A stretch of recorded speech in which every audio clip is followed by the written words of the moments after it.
Alors, merci beaucoup d'être présent aujourd'hui. Donc, l'objectif de ce webinaire organisé par Big Dash, c'est de vous présenter la partie système d'information décisionnel dédiée aux établissements de santé. Donc, je vais me présenter. Donc, je suis Thomas Leroy, je suis directeur commercial de la société Accège. On est spécialisé dans le décisionnel hospitalier, mais pas que. Donc, je vais vous présenter très rapidement alors, voilà, qui on est. Alors, je regarde en même temps les différents commentaires, mais voilà. Donc, Société Accège, on est basé à Clermont-Ferrand, on existe depuis 2002. On travaille principalement pour les établissements hospitaliers.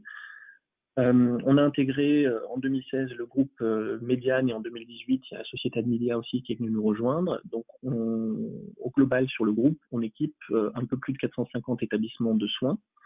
Et tout secteur d'activité confondu, on équipe un petit peu plus de 1000 structures, principalement publiques. Notre objectif à nous, Société Accège, c'est de produire des informations stratégiques et décisionnelles pour nos clients.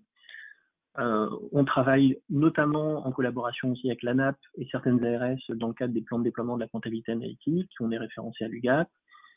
Et l'objectif de ce webinaire, c'est de vous présenter la partie purement décisionnelle, notamment ce qui est lié au programme Open, donc la continuité du programme Hôpital Numérique. Alors, quelques exemples de références clients qui utilisent nos solutions. Simplement, pourquoi? Parce qu'on équipe aussi bien des centres hospitaliers universitaires, des CH, des établissements psychiatriques, des ESPIC, des CLCC, et c'est la même solution qu'on intègre dans tous nos établissements clients. La différence, ça va être le degré d'implémentation, le périmètre, le degré d'autonomie que vont vouloir certains établissements, ou le degré d'automatisation. Mais ça, on va le voir après directement aussi dans la solution. L'intérêt pour tous nos clients, c'est d'avoir une solution éprouvée qui réponde à leurs besoins et qui évolue aussi dans le cadre des contrats de maintenance avec toutes les réglementations et toutes les demandes des tutelles que vous pouvez avoir au quotidien. Donc, au niveau de notre solution, on a 3 modules. Un module de pilotage pour la production des indicateurs stratégiques. Donc, c'est justement ce que je vais vous présenter aujourd'hui, avec la restitution sous Big Dash. On a également un module de comptabilité analytique qui produit les différentes comptabilités analytiques hospitalières ou pas. Donc, dans le cadre des établissements de soins, c'est le retraitement comptable, les CREA, les CREO, le NCC, la base danger, les TCCM ou des modèles complètement personnalisés. Et on a un dernier module, le module FIPS, les filières internes de production de soins, qui, lui, a pour objectif d'optimiser les parcours patients à l'intérieur de l'établissement ou à l'intérieur d'un GHT. Donc, ces modules sont indépendants, mais ils sont connectés. C'est-à-dire que, par exemple, un établissement qui dispose de notre module pilotage et de notre module de comptabilité analytique, on va directement aller chercher les inducteurs de coûts dans les indicateurs qui sont produits dans le module de pilotage. Donc, ça va permettre d'assurer l'automatisation de la production des éléments et en même temps d'assurer la cohérence, le discours et d'automatiser toute la chaîne de production. Nos modules sont pré-paramétrés. Donc, tout ce que je vais vous montrer là, ce sont nos applications standards qu'on met en œuvre dans les établissements. Mais pour autant, c'est entièrement adaptable et personnalisable par nos clients. Et l'objectif de notre solution, c'est bien de mettre en cohérence et de fiabiliser les données issues de votre système d'information pour vous permettre de produire les éléments stratégiques et de les diffuser auprès de l'ensemble de vos interlocuteurs. J'ai fait un tout petit focus très rapide sur le programme Open. Donc c'est la suite du plan Hôpital Numérique qui a été lancé par la DGOS et qui comporte 7 domaines prioritaires, dont le domaine 5 qui concerne le pilotage médico-économique. Alors juste pour le petit rappel, l'objectif de ce domaine sur le pilotage médico-économique, c'est de produire des indicateurs stratégiques fondés sur votre système d'information, donc alimenter des données de production. Donc il faut faire des connecteurs pour alimenter automatiquement le système d'information décisionnel. Il faut que ces indicateurs soient produits sur l'ensemble des pôles ou des entités de votre structure, donc couvrent tous les acteurs de votre établissement et concernent à minima les indicateurs d'activité, de finances, de ressources humaines et de qualité. bon, il faut que ça soit dans un minimum de 3 mois post-période. On va voir qu'on peut aller bien au-delà avec une solution comme la nôtre. Et enfin, il faut que ces indicateurs soient utilisés dans le cadre du dialogue de gestion, donc il y a une contractualisation en interne chez vous. Donc voilà, dernière slide avant de rentrer directement dans la solution. Comment fonctionne justement notre module de pilotage? Vous avez votre système d'information ici à gauche avec vos différentes briques applicatives, vos logiciels métiers de gestion économique et financière, de ressources humaines, d'activité, de logistique, d'urgence, de médico-technique. Et on va venir faire un connecteur pour alimenter automatiquement notre entrepôt de données. Et donc dans cet entrepôt, on va récupérer le même niveau d'information que ce que vous avez dans votre système d'information. L'intérêt aussi de notre entrepôt, c'est qu'on va mettre en cohérence et fiabiliser vos données, c'est-à-dire que, par exemple, on a un seul fichier de structure dans notre entrepôt. Donc, on va vérifier à chaque fois qu'on alimente notre entrepôt de données, on va vérifier qu'on retrouve bien les bonnes informations dans vos différents métiers, dans vos différentes briques métiers, dans vos différents logiciels en interne. C'est la même chose pour le plan de compte, c'est la même chose pour les actes. Par exemple, on a une seule table des actes, donc on va récupérer toutes les informations que vous avez partout dans votre système d'information, on va consolider les données, on va dédoublonner l'information s'il y a besoin. Et surtout, si on constate des incohérences, on va faire remonter directement à l'administrateur fonctionnel avec un système d'alerte un message comme quoi, dans vos logiciels métiers, il y a une source d'incohérence. Donc on peut soit alimenter automatiquement par des connecteurs, soit on a également un sas d'import pour faire des chargements manuels. Ça peut être le cas, par exemple, des fichiers normés d'activité pour les établissements de soins. Ça peut être le cas pour des données complémentaires RH, pour les données d'intérim, pour les données de prestations interétablissement. Et ça peut être le cas aussi pour des données de qualité, puisque souvent on n'a pas de logiciel qualité dédié dans votre système d'information. Donc les enquêtes qui sont réalisées manuellement ou sur des bases Excel ou Access, on va récupérer ces informations-là et les intégrer directement dans l'entrepôt, de manière à pouvoir croiser ces informations-là avec tout le reste de vos informations. Donc on va avoir ici des data marks qui sont par domaine, donc un domaine sur l'activité, donc le PMSI. Alors je sais qu'il y a des personnes qui ne sont pas forcément du milieu hospitalier, donc le PMSI, c'est tout ce qui va concerner, on va dire, l'activité médicale, de manière générale. Les ressources humaines, la gestion administrative patient, la logistique. On peut avoir plein d'autres domaines, on en a plein d'autres. Et on a également une application croisée qui va venir chercher des informations sur les différentes briques applicatives pour croiser, par exemple, regarder la variation de l'activité par rapport à la consommation de médicaments ou par rapport à l'absentéisme. Donc de manière à avoir une vision des différents domaines et en tirer des conclusions stratégiques. Et ensuite, tous ces éléments-là vont être diffusés sur des portails de restitution. Et donc là, je vais basculer sur une base de démonstration. Alors, je vais me mettre en plein écran. Voilà. Alors, j'espère juste, je vais me déconnecter, reconnecter, histoire d'être sûr que tout se passe bien. Alors, on est sur une technologie full web, donc on est sur un navigateur web, bien sûr sécurisé, bien sûr connecté à votre LDAP ou à votre Active Directory pour gérer les droits d'accès et la confidentialité. Et ici, sur cette base de démonstration, j'arrive sur un portail d'accueil qui me présente différentes applications. Alors, je vais démarrer par l'application croisée. Donc, cette application croisée, elle me présente ici des indicateurs d'activité, de RH, de finance et de qualité. L'intérêt, c'est que je peux aller me balader. Donc, par exemple, si j'ai envie de cliquer sur le pôle de chirurgie, je vais rentrer à l'intérieur du pôle de chirurgie, donc je vais avoir les différents services. Mais en même temps, mes données RH, mes données de finance, mes données de qualité se sont actualisées aussi. Se sont actualisées aussi en fonction des filtres que j'ai pu appliquer. Alors, mes filtres, je les retrouve ici en haut. Donc, par exemple, si je retire mon pôle chirurgie, je vais retrouver l'ensemble de mes pôles, comme j'avais tout à l'heure.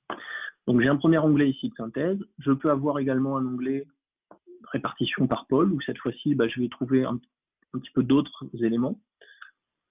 D'autres éléments ici où je peux filtrer, par exemple, sur les personnels médicaux, non médicaux. Donc, si je rentre à l'intérieur, je vais avoir toutes mes catégories d'emploi.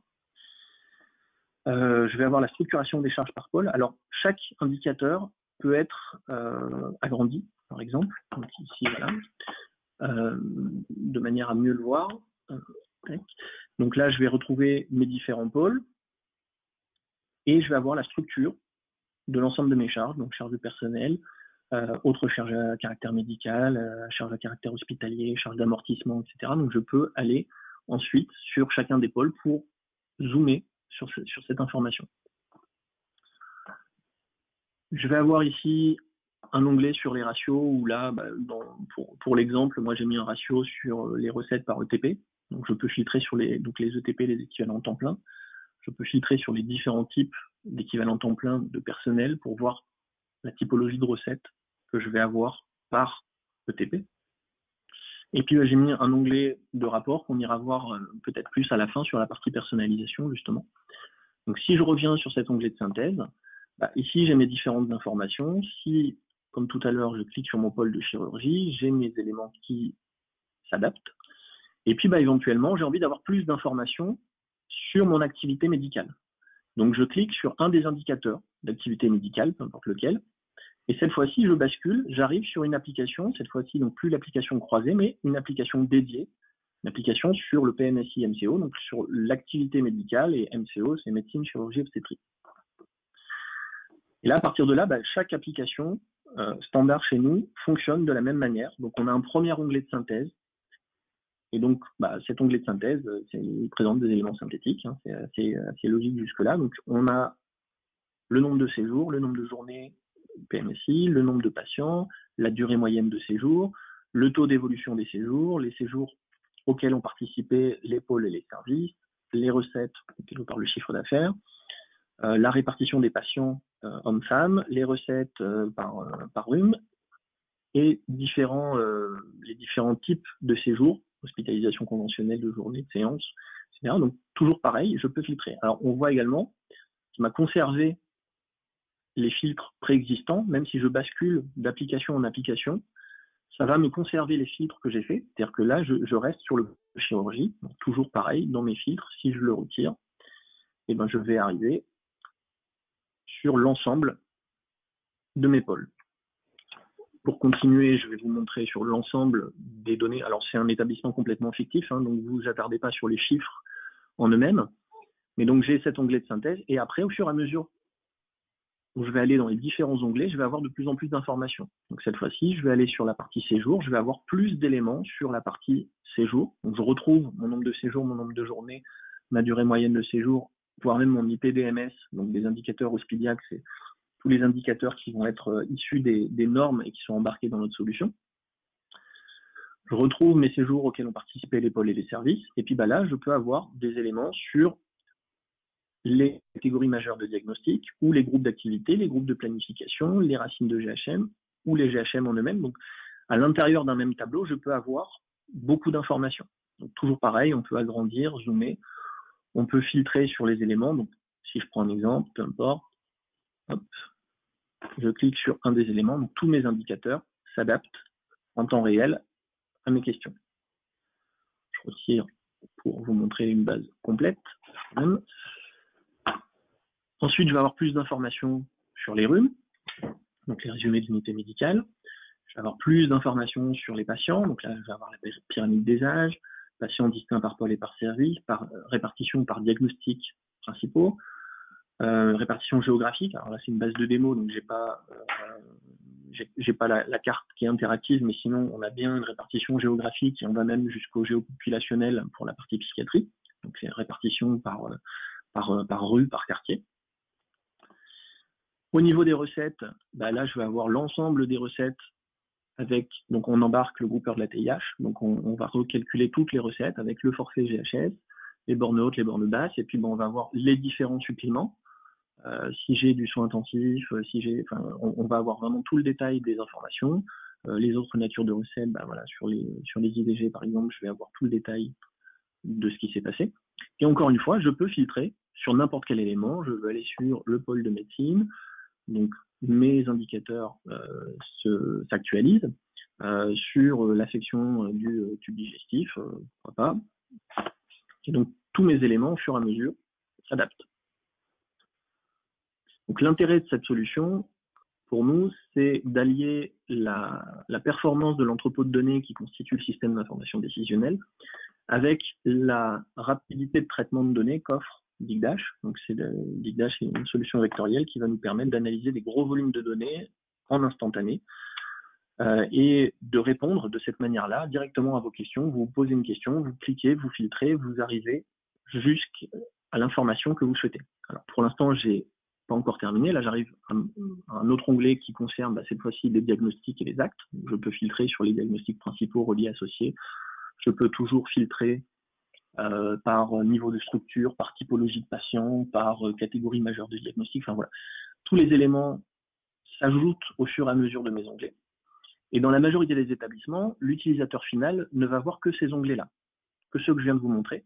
Pourquoi? Parce que si j'arrive à l'onglet d'après, l'onglet détail, cette fois-ci, j'arrive sur toutes les données détaillées. Encore une fois, c'est une base de démo ici, mais là, j'ai beaucoup d'informations puisque j'ai toutes les données, donc j'ai 725 pages d'informations sur mes patients, sur mes RSS, mes RU, mes diagnostics, mes actes, mes recettes. Mais l'intérêt, c'est de se dire, par exemple, voilà, je suis toujours au début, je me suis dit, tiens, c'est bizarre ici, le pôle chirurgie, je vois que l'activité baisse. Je me dis, tiens, je vais aller voir l'ORL. Je vais me placer peut-être même en 2018 pour avoir des données un peu plus cohérentes sur des années complètes, puisque je n'ai pas chargé 2019 en complet. Donc là, je vais même aller, donc je rentre à l'intérieur d'un pôle, à l'intérieur d'un service, voire même à l'intérieur d'une spécialité. Donc là, je suis au niveau UM, unité médicale, donc à un niveau très fin. Et puis, par exemple, je vais rajouter en plus sur mon onglet patient. Donc là, j'ai ma répartition de mes patients. Et par exemple, je vais prendre une classe d'âge. J'ai envie d'analyser ceux qui ont entre 10 et 15 ans pour hypertrophie des amygdales. C'est très bien. Je vois que là, j'ai 6 patients. Si je retourne dans mon onglet détail, cette fois-ci, je n'ai plus accès qu'à mes 6 patients en question. Chaque indicateur que je vous ai montré, on a également une petite molette ici qui permet d'exporter en PDF, en PowerPoint, en Excel, en CSV, de mettre des commentaires de manière à pouvoir utiliser aussi les données, peu importe le niveau d'ailleurs sur lequel on est. C'est-à-dire que si je reviens ici sur un onglet de synthèse, les informations que j'ai ici, je peux également les sauvegarder de la même manière, mais cette fois-ci, si je sauvegarde un graphique, déjà je l'aurai en version graphique. Après, si je le fais en Excel, j'aurai les données. Sauf que là, je n'aurai qu'une donnée agrégée. C'est-à-dire que je n'aurai qu'une information qui me présente 6 séjours en 2018 par rapport à 19 séjours en 2017. Alors que si je fais mon export dans l'onglet détail, bien entendu, j'aurai l'ensemble des informations détaillées. Donc l'intérêt de tous ces onglets-là, c'est de pouvoir se dire, tiens, je constate quelque chose qui est un peu bizarre, je clique dessus et je vais aller voir ou pas le détail, l'information détaillée. Encore une fois, tout ça est géré aussi après derrière par les droits administrateurs. On a également la possibilité d'avoir un onglet sélection. Donc là, c'est la réflexion un petit peu inverse. Donc on retrouve mes sélections actives, c'est-à-dire que j'avais cliqué finalement sur l'UF d'ORL en esprit complète sur une classe d'âge de 10 à 15 ans. Je peux retirer ces éléments-là. Je vais me retrouver avec l'ensemble de ma base de données qui va me présenter toutes mes mesures et toutes mes dimensions. Donc là, quelque part, c'est comme un requêteur en soi. Et donc là, si je vais par exemple sur ma partie hébergeant, donc ma partie structure, je vais retrouver l'ensemble de mes pôles, de mes services, de mes UF, de mes UM. Et si je clique sur un des éléments, par exemple ici le pôle femme-enfant, l'ensemble des autres blocs vont s'actualiser pour ne me présenter finalement. Alors j'espère qu'on voit bien de votre côté. Donc ici c'est grisé par rapport à blanc au-dessus. Finalement, je ne peux pas cliquer sur génétique ou sur pôle biopathie puisque ça n'a pas de lien avec la sélection que j'ai faite avant, avec le pôle femme-enfant. Je ne peux sélectionner qu'un service qui s'appellerait gynéco-obstétrie ou réa-néonate ou accueil pédiatrique puisqu'ils sont rattachés à cet élément. Donc ça vous accompagne aussi dans votre sélection. Et après, de la même manière, on peut aller choisir les modes d'entrée, les modes de sortie, les diagnostics, les actes. Donc on peut soit aller d'onglet en onglet, cliquer et regarder le détail, soit aller dans la partie sélection, poser une question, Donc, admettons, mode de sortie, j'ai envie d'avoir, alors je pense que j'aurai pas beaucoup d'infos si je vais en transfert psychiatrie, mais admettons à la limite. Et si je retourne, voilà, donc si je retourne ici sur n'importe quel onglet, je vais avoir finalement ce qui correspond à ma sélection, c'est-à-dire sortie en psychiatrie sur des personnes qui étaient sur le pôle femmes-enfants, donc sur une partie obstétrie, bah voilà, je vais avoir les différents éléments. Et encore une fois, bah, dans l'onglet détail, je vais avoir toutes les données détaillées des 3 séjours en question, enfin des 3 patientes en question, pardon, puisque je vois qu'il y a eu pas mal de séjours derrière. Alors pour essayer d'aller vite, parce que je vois que le temps file, pour vous montrer également une autre application. Alors, par exemple, l'application RH. Donc l'application RH, on va retrouver le même principe de fonctionnement, un premier onglet de synthèse, donc ici qui nous présente donc les ETP, c'est les équivalents de temps plein, rémunéré moyen, la masse salariale, le taux d'absentéisme, le nombre de jours d'absence, l'évolution de l'ETPR moyen de la masse salariale, l'évolution du taux d'absentéisme ou le nombre d'absences par structure, les journées d'absence par pôle, etc., le taux de turnover, les nouveaux matricules, les hiérarchies et les grades, ou le nombre d'absences. Et de la même manière, bah là, on peut aussi se dire, tiens, j'ai envie d'aller regarder le personnel non médical, d'aller regarder les aides-soignants, et de zoomer au fur et à mesure, comme ça, sur l'ensemble des informations.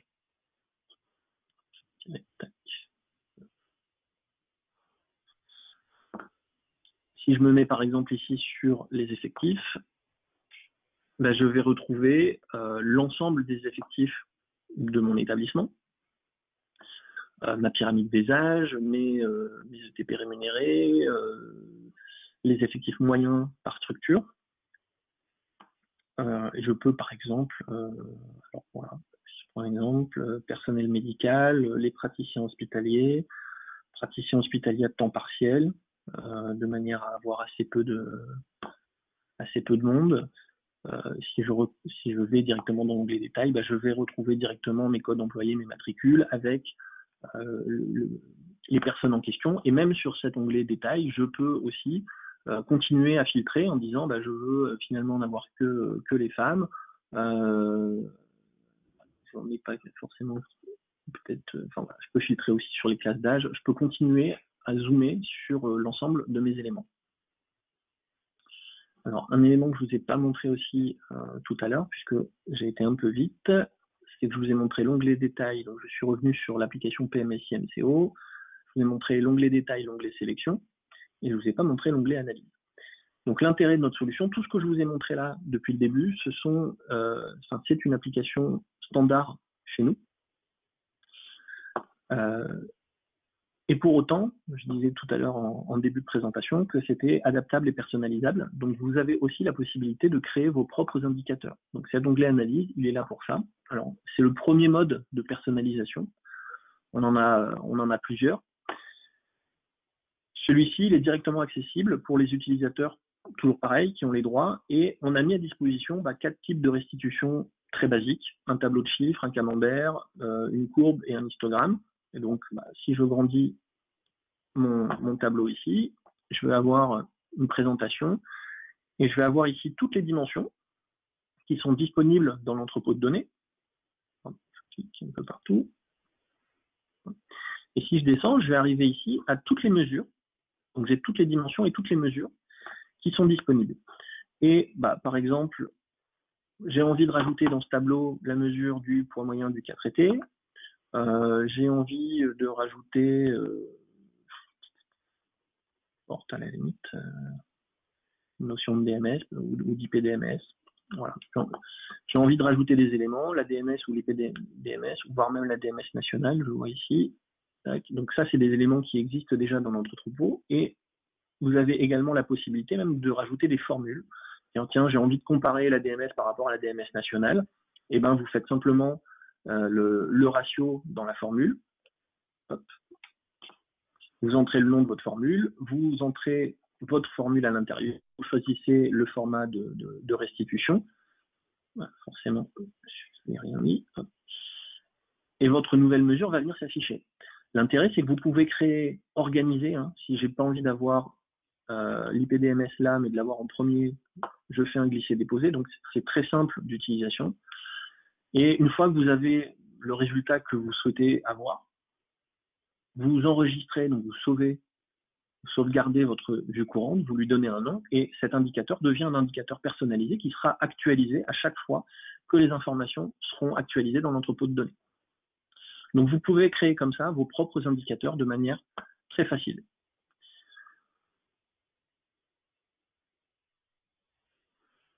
L'intérêt ensuite, il y a d'autres modes de personnalisation. Pas forcément, je vois que ça fait déjà 26 minutes que je parle. J'ai pas forcément le temps de tout montrer, mais il y a d'autres modes de personnalisation qui vous permettent de créer vos propres applications aussi dans notre entrepôt, donc de créer vraiment les modes de restitution exactement tels que vous les souhaitez. Également, vous avez la possibilité, j'en ai parlé un tout petit peu au début, de créer des rapports automatisés. Donc ces rapports automatisés, si je prends l'exemple d'un indicateur, je vous ai dit qu'on pouvait tout exporter, mais vous pouvez exporter en PDF, en PowerPoint ou en Excel. Donc en Excel, vous allez sortir directement la donnée brute. Mais si vous sauvegardez en PowerPoint, vous allez vous créer un PowerPoint automatique. Donc c'est les rapports que je vais avoir ici. Donc moi j'ai fait quelques exemples rapides. Donc là si j'en génère un, j'ai été en fait chercher des restitutions dans toutes les applications que j'ai mis dans un PowerPoint, et à chaque fois que mes données sont actualisées, mon PowerPoint va s'actualiser aussi. Donc là, il est en train de le générer en allant chercher automatiquement les informations directement dans les applications. Alors, est-ce qu'il va me... Alors, du coup, j'ai pas de pack office, alors ça... Mais voilà, ça me génère mon PowerPoint. Alors, vous mettez ce que vous voulez en termes d'image, de fond d'écran, comme ça vous permet de gérer votre charte graphique directement. Et voilà, j'ai mis quelques exemples d'indicateurs, mais vous en avez tout plein. Et l'intérêt du PowerPoint, c'est que vous pouvez commenter l'information derrière, vous pouvez préparer des rapports personnalisés pour répondre aux besoins des tutelles, pour faire des rapports financiers pour l'établissement, pour les pôles, etc. Alors, je vois qu'il y a déjà un certain nombre de questions, mais je ne les vois plus. Alors, on me demande quelle est la différence entre les absences et l'absentéisme. Alors, quelle différence fait-on entre les absences et l'absentéisme? Je vais juste me remettre sur l'application TAC RH. Donc, sur l'onglet absentéisme, j'imagine.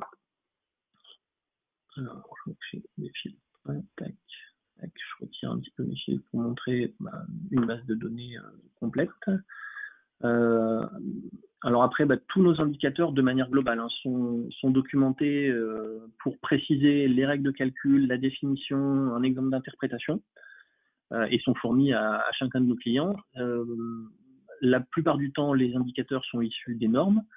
La différence entre l'absence et l'absentéisme, alors bon, voilà, moi je suis commercial, donc c'est pas forcément mon domaine de prédilection, mais sur les absences, je pense que ça va être le nombre de jours d'absence, alors que l'absentéisme, ça va être les motifs d'absence, puisque là, on peut retrouver l'ensemble des motifs d'absence. Si je zoome, par exemple, ici sur mon année, et je peux très bien décider de prendre... qu'est-ce qui pourrait être intéressant à regarder? Bon, peu importe, j'en prends un, je vais en prendre un, voilà.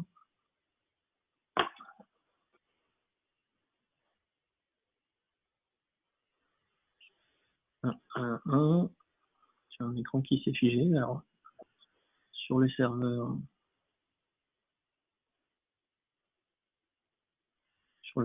ça va bien, mais j'ai mon écran qui s'est figé sur la partie GoToMeeting. Est-ce que vous m'entendez toujours? Pour savoir si j'ai un problème d'internet ou pas.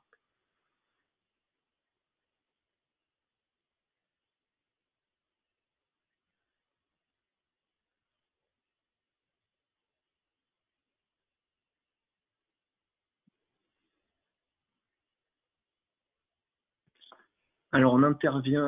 Alors, je pense qu'on me voit toujours puisque je vois d'autres questions qui arrivent. Oui, ok, d'accord, on m'entend.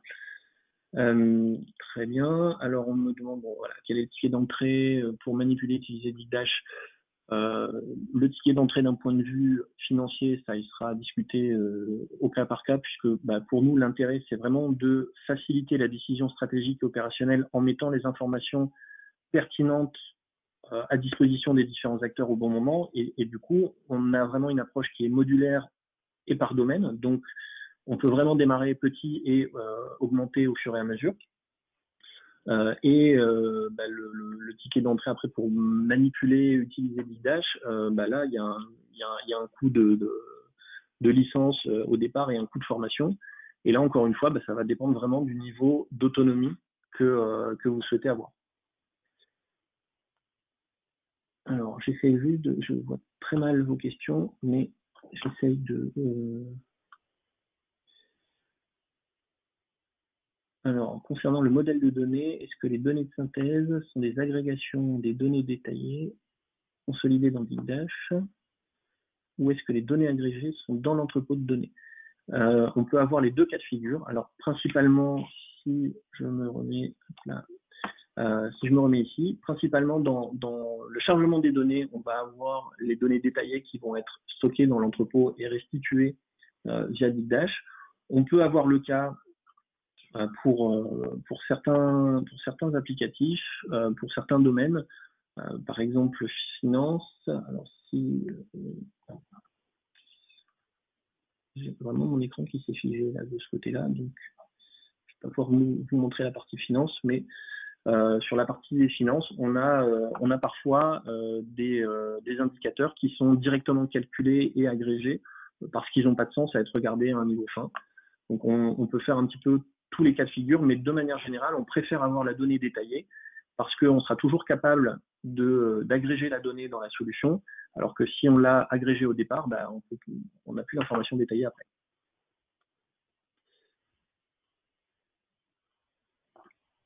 Alors, existe-t-il une version desktop pour évaluation de la prise en main de Bigdash? Ça, je vous inviterai à voir directement avec Bigdash, mais je crois qu'il y a également quelques démonstrations qui sont directement accessibles en ligne sur le site de Bigdash.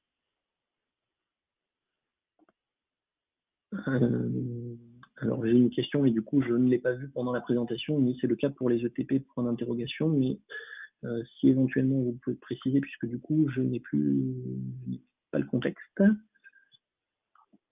Ah voilà, c'est venu la question.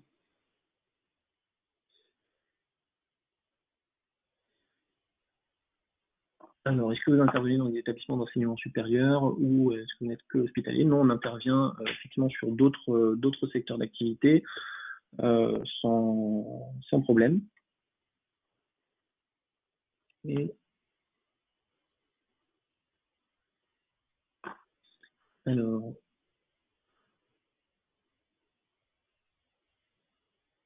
combien de temps pour parvenir à une application décisionnelle finie de ce type? Alors, de manière générale, les applications que je vous ai montrées, moi de mon côté, c'est des applications que nous, on a développées avec toute l'expertise et l'expérience qu'on a depuis presque 20 ans maintenant dans le décisionnel. L'avantage de Bigdash, c'est que ça peut avoir une prise en main assez facile. La chose la plus importante, c'est de bien réfléchir à ce que vous voulez faire, à ce que vous voulez produire et aux impacts qu'il peut y avoir. On est sur un modèle associatif, c'est-à-dire que l'intérêt, c'est justement de pouvoir cliquer un petit peu partout de manière à zoomer sur les différents éléments.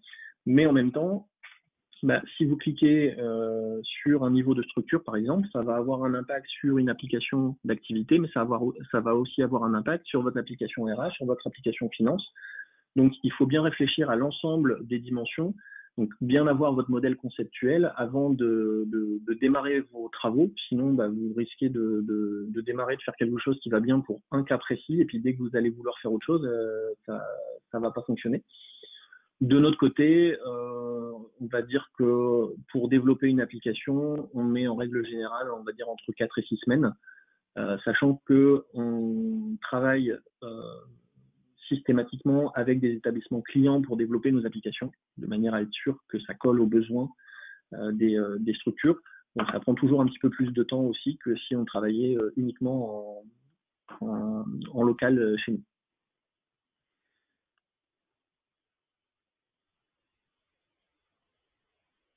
Alors, quels sont les principaux avantages et inconvénients par rapport aux concurrents? Ça, après, je vous laisserai juge des solutions concurrentes. Après, moi, la seule information que je pourrais vous donner qui concerne Access, c'est l'intérêt, c'est d'avoir un système d'information décisionnelle qui centralise et qui met en cohérence vraiment toutes les informations. C'est-à-dire que si vous posez une question dans Access Santé et que moi je pose la même question, le même type de question, on aura exactement le même résultat. Ce qui n'est pas forcément le cas sur d'autres outils.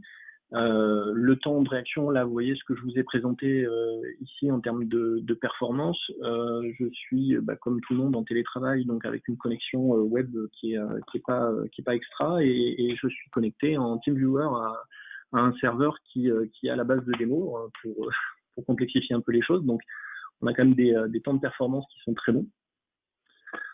Et surtout, l'intérêt, c'est de pouvoir croiser les informations entre les différents domaines en accédant quand même à la donnée détaillée à la fin. Puisque l'intérêt du décisionnel, c'est de prendre des décisions, ça c'est bien. Par contre, il faut être capable d'expliquer aussi ces indicateurs et donc être capable de descendre jusqu'au niveau le plus fin pour dire si l'information que je vous présente, c'est bien celle-là. Parce que bien souvent, c'est pas forcément des informations qui vont faire plaisir à tous les interlocuteurs. Donc, il faut être capable de les justifier.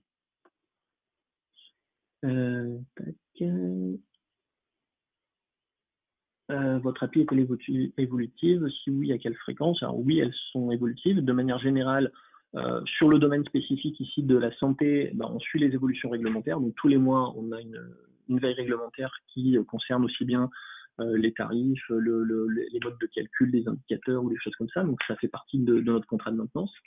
Et après, régulièrement, la fréquence, on va dire que c'est entre 1 à 2 fois par an, on a une évolution de version avec des nouvelles fonctionnalités. Ça peut être purement ergonomique, comme ça peut être l'ajout de nouveaux indicateurs dans nos applications standards, ça peut être l'ajout de nouvelles fonctionnalités grâce aux nouvelles versions de Big Dash ou des choses comme ça. Y a-t-il une connexion native vers les univers BO? Oui. Les ETP, les données sont-elles agrégées ou détaillées? Alors, elles sont détaillées au niveau des ETP. Toutes les informations qu'on a, peu importe le domaine, on a les informations détaillées. Après, la différence va être sur le niveau de détail. Si je vais au niveau de tac, alors forcément, il va falloir que je me reconnecte. Donc, j'ai bien eu un problème de connexion. Tac.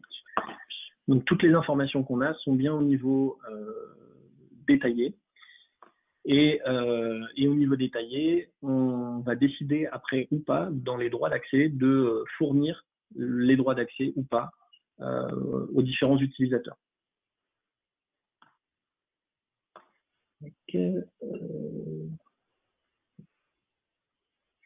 Juste pour vous le montrer. Donc, en fait, on va mettre les droits utilisateurs soit au niveau des onglets, l'utilisateur aura accès ou pas à l'onglet, soit on peut très bien aussi lui mettre un niveau d'accréditation sur certaines données, certaines mesures, voire sur certains niveaux de mesures. Par exemple, au niveau d'un fichier de structure, on peut décider qu'un utilisateur n'aura pas le droit de descendre en dessous d'un service, parce qu'en fonction de certaines pathologies, on pourrait indirectement identifier des patients ou du personnel.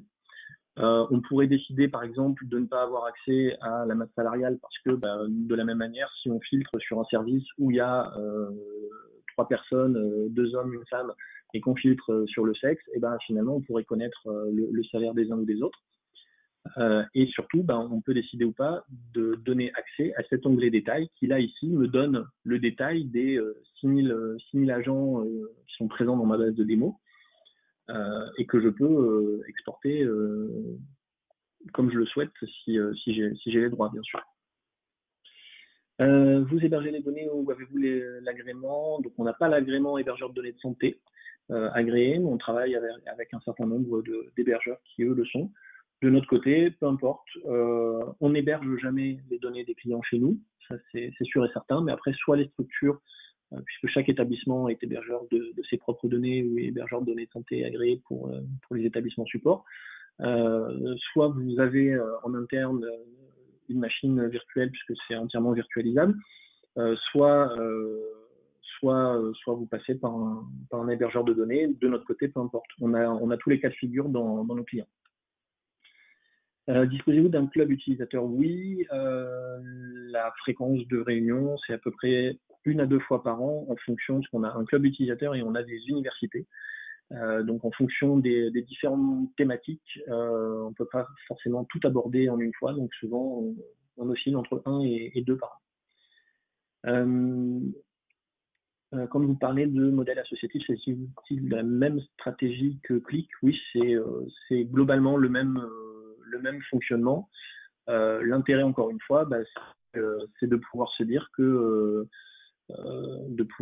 par exemple que ici, si je suis sur l'application croisée, si je laisse recharger toutes mes infos, mais si je filtre sur un niveau de structure ici, ça va bien avoir un impact sur l'ensemble de mes domaines.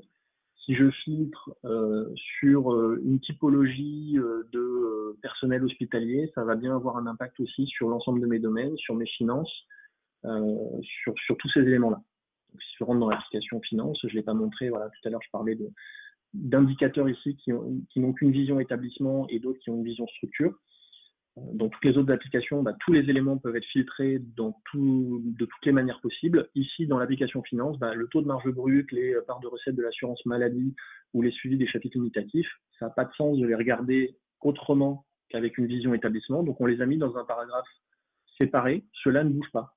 Par contre, si je clique par exemple sur un pôle urgence, ici, j'ai bien mes données de pôle urgence et mon compte de résultat ici qui change, mais la vision établissement, elle ne change pas, c'est normal.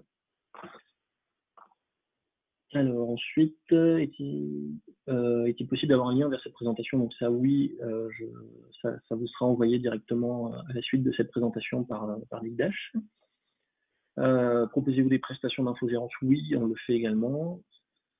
Comment sélectionnez-vous vos sites pilotes pour les évolutions et les nouvelles fonctionnalités?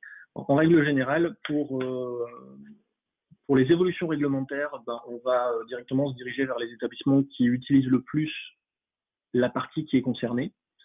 C'est-à-dire que voilà, si la partie SSR, si la partie PSI, si la partie RH évolue, on va directement aller voir les connexions de nos clients auprès de ce domaine-là, et puis on va regarder ceux qui utilisent le plus pour aller les contacter directement.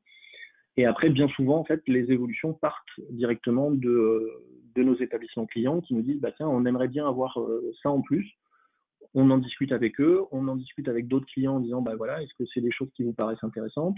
Oui, dans ce cas-là, on le met à notre plan d'édition et on le développe avec ces établissements-là, ce qui nous permet derrière de faire bénéficier à tous les autres établissements de ces nouvelles fonctionnalités gratuitement dans le cadre du contrat de maintenance. Comment sont gérés les connecteurs vers les différentes tables? Êtes-vous autonome sur la récupération des données? Alors oui, ça fait un peu plus de 20 ans qu'on fait cette partie-là sur les flux ETL. Et aujourd'hui, on l'a fait sur quasiment tous les éditeurs du marché sur la santé. Et encore une fois, on ne fait pas que de la santé, donc on le fait également sur d'autres éditeurs. Et de manière générale, on n'a pas besoin de l'éditeur en lui-même. On fait notre rétro-engineering nous-mêmes, puisque on a constaté que ça allait souvent plus vite et on a tendance en fait à ne croire personne, c'est-à-dire que du coup on pose des questions éventuellement à l'établissement sur son utilisation et on va vérifier directement dans les tables si c'est bien conforme à ce qui se passe. Voilà, je pense avoir répondu à toutes les questions. Voilà, n'hésitez pas si vous avez d'autres questions, voire également n'hésitez pas à me contacter directement. Alors, je n'ai pas parlé, mais bien entendu, la solution est multisite, multiréférentielle et répond déjà aux problématiques des GHT. Je vérifie juste si je n'ai pas oublié une question au milieu. J'ai pas l'impression. acquisition, location mensuelle ou achat avec l'outil avec maintenance annuelle, tous les cas de figure sont possibles. Le principe même de notre solution, c'est d'être l'inverse d'une boîte noire, c'est-à-dire que vous pouvez absolument tout gérer vous-même, vous pouvez l'acheter, l'allouer, l'utiliser enfin, voilà, d'à peu près toutes les manières possibles.